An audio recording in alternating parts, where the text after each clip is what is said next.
ito naman siguro yung tamang panahon para mag-appeal tayo kay YouTube para sa ating monetization. Kasi nung pagka-monetize tayo, ng mga nakalipas na buwan, then after a few months, na-demonetize tayo. Kasi nga sa paggamit, pag-reuse ng content. So, isang lesson learned ko na dapat wag nang mag-reuse content sa mga kapwa ko content creator nagsisimula pa lang. Hanggat maaari iwasan nyo ang mag-reuse ng content. Pwede naman kayo mag-reuse ng content as in guidelines, kaso nga lang hindi lang yung pagkopya i-post nyo na, kailangan bigyan nyo siya ng comment, reaction, at kung yung may mapupulot na aral, yun ang isa sa mga pwede. Huwag lang yung tulad ng sabi ko na i-copy, paste, hindi pwede yun. Hindi man makikita yung YouTube sa una, pero in the long run makikita rin yan. So gusto ko lang i-share itong nangyari sa akin. Pero bago ang lahat, ako pala si Ronnie, isang OFW dito sa bansang ko. Please support my channel, like, share, and subscribe. Ito nga ang nangyari mga nakarang buwan. At saka nung mga una kasi, ginagawa ko lang naman to as libangan. Hindi ko naman siya siniseryoso. Pero at the long run, habang tumatagal, ay naisip ko na pwede naman yatang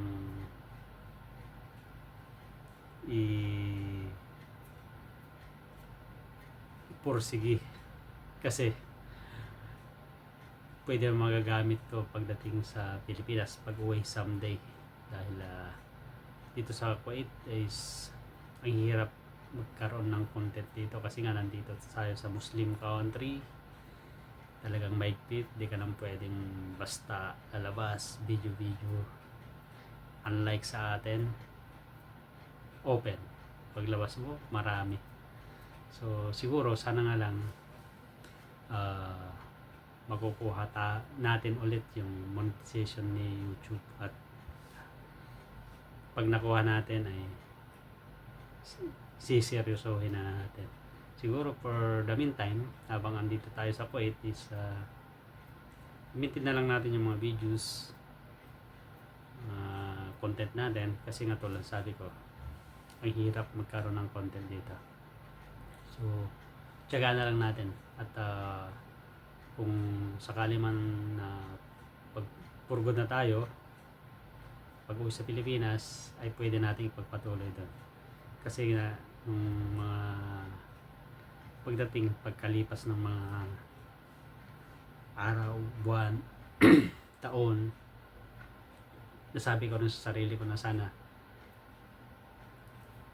magiging full vlogger din ako.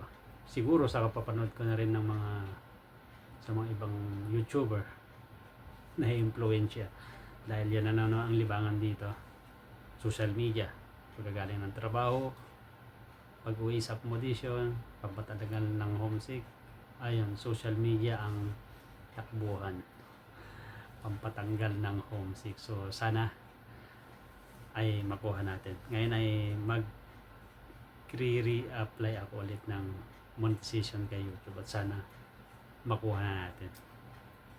Gusto ko lang i-share, ito yung na-receive kong email, yung mga last 3 months, mid-February. So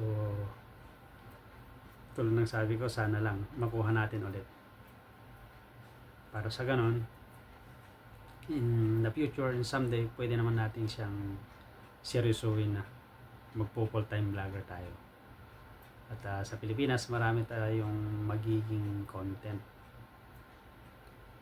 So sana lang makuha natin, at ito, magre-reapply tayo.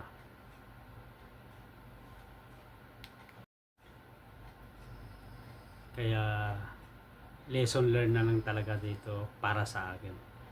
Pwede naman siguro in the future, kung gagamit man ako ng Reels, kailangan yung tulad sabi ko, kailangan natin ng bigyan ng comment, reaction, at saka kung mayroon tayong may sasuggest at mapupulot na maging aral sa mga manunood ay yan ang ating gagawin.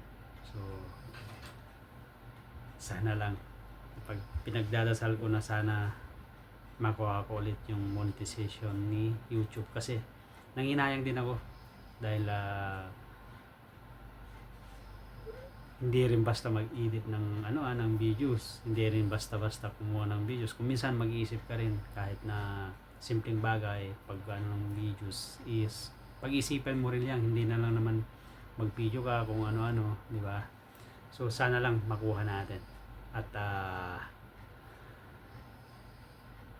sa aking mga subscriber, maraming salamat.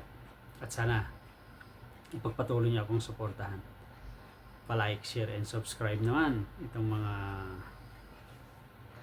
videos ko.